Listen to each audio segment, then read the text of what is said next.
I thought since I am making biscuits and gravy and sausage gravy, I should at least do the biscuits. Look, I'm all chefy today. In about my person, I have 3 cups of all-purpose flour. And I'm gonna add a scant, not quite a teaspoon of salt. And sugar, I think it's 2.5 tablespoons, something like that. The recipes, I wrote the recipe down somewhere. It's probably below. I'm sorry, I'm being a terrible. Cream of tartar. Oh, come on, can I even get in there? Cream of tartar, little secret, adds the acid, makes everything fluff up nicer, better. Secret ingredient, about that much. What's that, 1/4 teaspoon? A knife's worth, a knife tip worth, how's that? And then a couple of teaspoons of baking powder, because we want these to be poofy, light and yummy. Okay. And then give that a stir. Now I need some fat.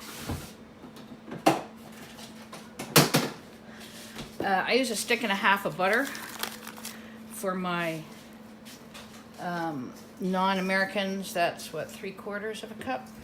And yeah, you saw me try to sneak in some margarine. I don't know, I just think it helps. If you make it all butter, do it. I do my scones with margarine because I think they're too rich otherwise, which sounds ridiculous coming from me, but come on now. Anyway, I do have a stick. This 1/2 cup is actual butter. And it's salted because, I don't know, I think it tastes better. You can grate it in, you can do all kinds of wonderful ways to get it in. I do this, I just cut it up, hack it up. And then you're gonna rub it with your hands. I'm gonna show you the trick of how not to overwork it, okay? Is that everything in there, I hope? Okay, so you kind of toss stuff. Oh geez, am I even recording? Yeah, I am. You toss it with, and when you pick it up and you squeeze, and as soon as you feel butter, you let go. And that way it won't melt in your hands. There's been many conversations over the years at why I'm so lousy at pastry is because I have hot hands. I don't think they were hot as so much as lingering. Oh, I should learn not to talk when I'm cooking. Anyway, that's the trick. You lift it up high and you squeeze, and as soon as you feel butter or margarine or something cold or wet, you let go. And I think I have a scone recipe somewhere or video somewhere where I say make sure that you mix the butter in so you can't see it anymore. That does not apply here. These are American biscuits. So you have to, you want to see little hunks of fat and butter and stuff like that. I'm preheating my oven to 450 and my rack has moved up to the top because these things, they need to get blasted with heat. Okay. These are going to be so good underneath the sausage gravy, man. Oh, they're going to be good. And see, the other thing that you're doing here without actually knowing it is that you're accidentally aerating the flour, okay? Because every time you lift it up and let it fall, you're getting air into it. Okay, see, I have little hunks of butter. None of them are bigger than a pea. Really? There you go. And it takes 5 minutes, and it's fun to play with your food. Play with your food. Don't put gloves on. Get your hands in there. Okay? There you go, look. Oh, light and fluffy and airy. What do I need now? Oh, the wet stuff. Sorry. I have a cup of milk and an egg. I have no idea what size egg that is because it's from my chickens out back, so your guess is as good as mine. Instead of a size, I guess what I want is a happy egg. A happy egg. There we go.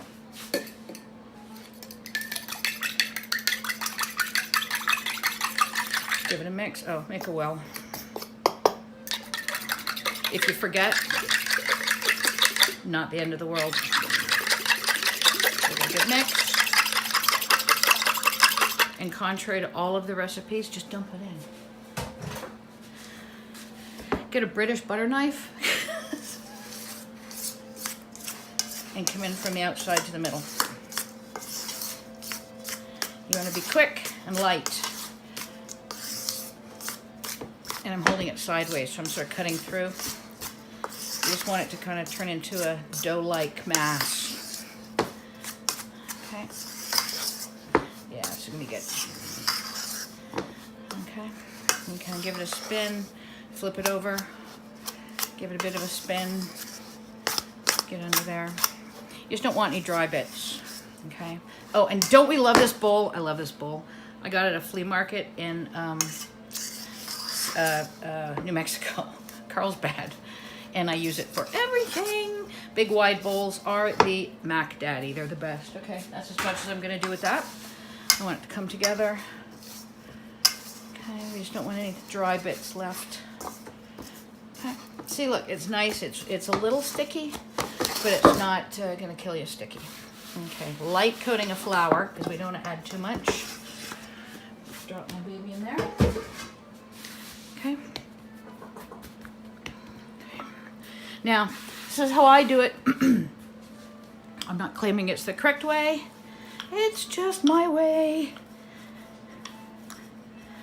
Okay, there you go. Look, kind of roll it out, up like a letter. Yeah, I know, I'm getting a bit annoying, but seriously, it helps with your height flakiness quotient. A tiny bit of flour. Oh look, butter hunk. Oh yeah, man.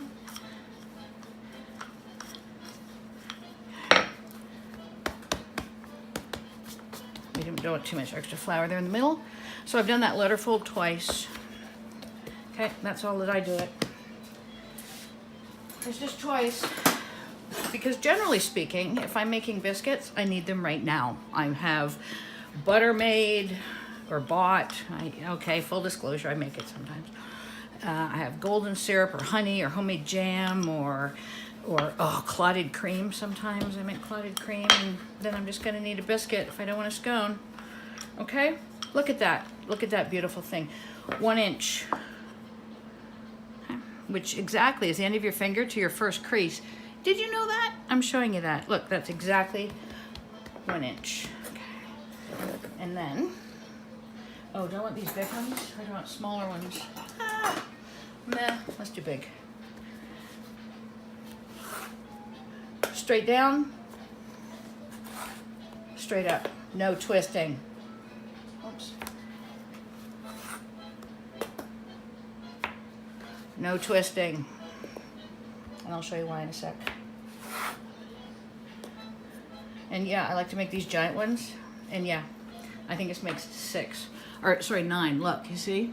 You can already see where the differentiation of the layers is. And if I was going to be spinning it when I cut it out, it would seal that up, and that's not gonna work.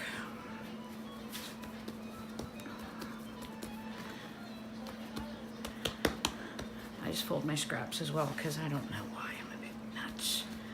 Okay. Come on, Trace. In a perfect world, this is my cook's treat. The last one is always cook's treat. See, 9 of those babies. Oops. There we go.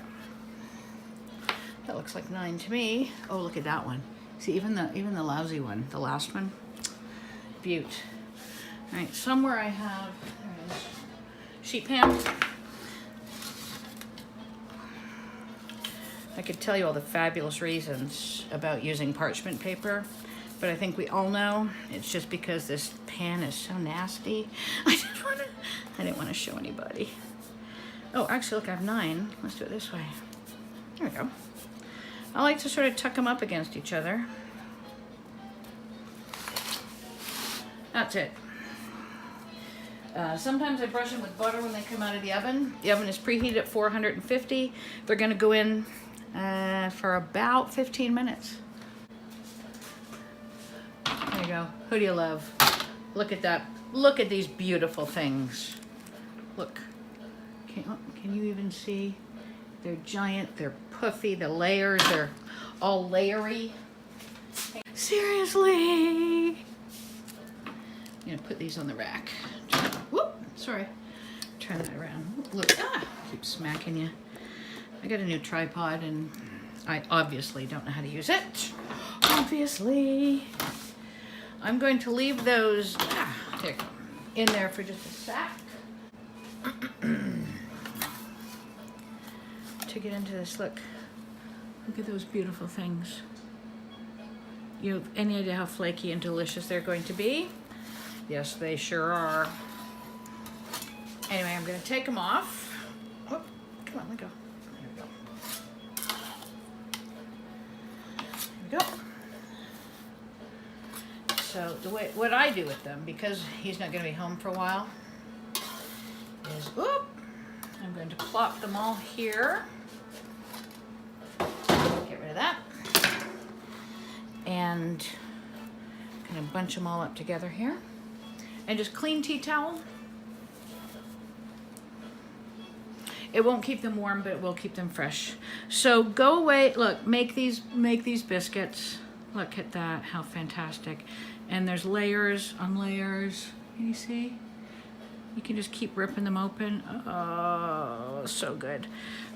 I'm not gonna eat one. But anyway, that's what the recipe is. Go make them, they're easy. You saw how easy it was. You don't need anything fancy. And it'll make you happy forever. I'm gonna have one of these in a little bit when they cool down with butter and golden syrup, because that's how I roll.